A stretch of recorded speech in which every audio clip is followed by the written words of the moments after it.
امام بخاری نے فیصلہ کیا کہ نیشاپور میں جا کے مدرسہ بناتا ہوں۔ امام مسلم آپ کے شاگرد ہیں جنہوں نے مسلم شریف لکھی ہے، فرماتے ہیں جب نیشاپور امام بخاری آئے تو اتنا بڑا استقبال ہوا کہ میں نے اتنا بڑا استقبال دیکھا نہیں کبھی۔ امام بخاری نے وہاں مدرسہ بنایا، ہزاروں طالب علم آنے لگے، لیکن ایک منہ دیکھ دیکھ کے بندہ تھک بھی تو جاتا ہے نا۔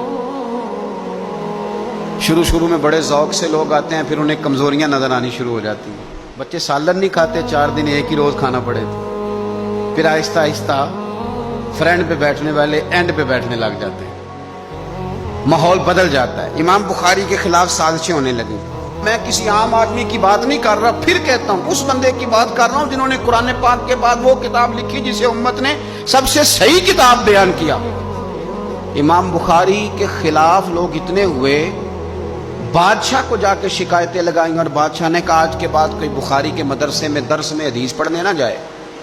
امام مسلم کہتے ہیں اتنا بڑا استقبال بھی میں نے دیکھا، اتنا بڑا استقبال میں نے کبھی نہیں دیکھا، اور وہ حال بھی میں نے دیکھا کہ امام بخاری پڑھانے والے تھے اور میں اکیلا پڑھنے والا تھا۔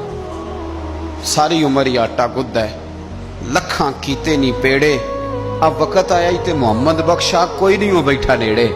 کدھر گئے عشق کے دعوے، کدھر گئے وفا کے جذبے، کدھر گئے وہ غلامی کی باتیں، کہاں گئے وہ لوگ جنہوں نے کہا تھا کہ ساتھ جئیں گے ساتھ مریں گے، تا دم آخری وفا کریں گے۔ چلے جاتے ہیں لوگ، معیار بدل جاتا ہے، سوچ بدل جاتی ہے، کہانیاں بنا لیتے ہیں، ذہن بنا لیتے ہیں۔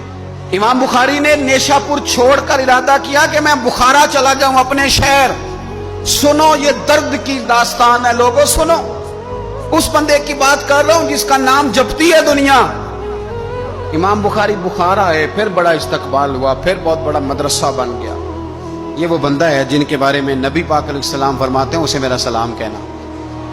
یہ وہ شخص ہے کہ شیخ ابو زید کہتے ہیں میں نے خواب دیکھی تو حضور نے فرمایا مجھے کب تک شافعی کی کتابیں پڑھتے رہو گے، میری کتاب کیوں نہیں پڑھتے؟ یا رسول اللہ صلی اللہ علیہ وسلم میں صدقے جاؤں، قربان جاؤں، میں لفظوں پہ وارد جاؤں، سونے آپ کی کتاب کون سی ہے؟ فرمایا بخاری شریف پڑھا کرو، وہ میری کتاب ہے۔ جن کی لکھی کتاب کو میرے محبوب کہے میری کتاب ہے۔ بخارے میں بڑا استقبال ہوا، لیکن پھر بخارے کے سربراہ نے کہا، سردار نے کہا، خالد بن زہلی جو امیر تھا بخارے کا، امام بخاری کا تو خیال تھا میں اپنے شہر آ گیا ہوں، اس نے کہا جی میرے بچے کو گھر آ کے پڑھایا کریں۔ آپ فرمانے لگے یہ نبی پاک کی حدیثیں میں نے رسوا نہیں کر سکتا، جہاں سارے لوگ بیٹھتے ہیں تیرا بچہ بھی وہاں بیٹھے۔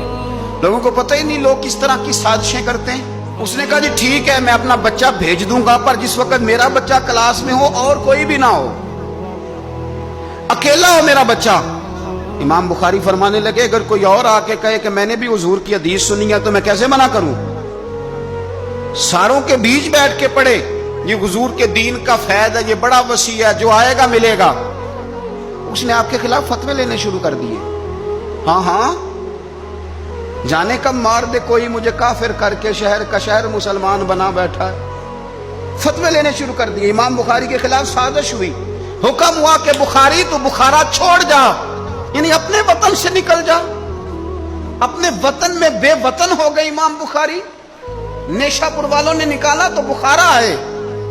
اس نے حکم دیا تو امام بخاری بخارا سے نکلے، آنکھوں میں آنسو ہیں، لے سجنا اساں توڑ نبھائی، اساں جان دتی راہ تیرے، ارادہ کیا سمرقند جا کے ڈیرا لگاتا ہوں۔ حضور کی حدیثیں تو پڑھنی سننی ہے نا یارو، بڑی تکلیف میں آ جاتے ہیں کئی دفعہ دیندار لوگ، بڑی اپنے بھی کئی دفعہ اپنے بھی شکایت کر دیتے ہیں، اپنے بھی پیچھے پیچھے ہونے لگتے ہیں۔ آپ یقین کریں کئی دفعہ دل کرتا یار سارے باتیں کرتے تیری نہیں بنتی تھی، تو نہ کرتا۔ ایک عالم کہا کرتے تھے ایک دفعہ کہ کسی ماں کے بیٹے نے ماں کو تانا دے دیا تو ماں رو پڑی اور کہنے لگی پتر درانیاں کہنیاں تے بنڈا سی، ننانا کہنیاں تے بنڈا سی، تو تے میرا اپنا سا۔ اور یہ اپنے کئی دفعہ اس طرح کی بات کرتے ہیں کہ وہ کانوں سے ٹکرا کے نہیں گزرتی، وہ تیزاب کی طرح رک جاتی ہے، چھلنی ہو جاتا ہے وجود کے۔ یہ اس نے کہا ہے، اس نے، میرے اپنے نے۔ امام بخاری بخارا سے روتے ہوئے نکلے، سمرقند جاتا ہوں، پتہ چلا کہ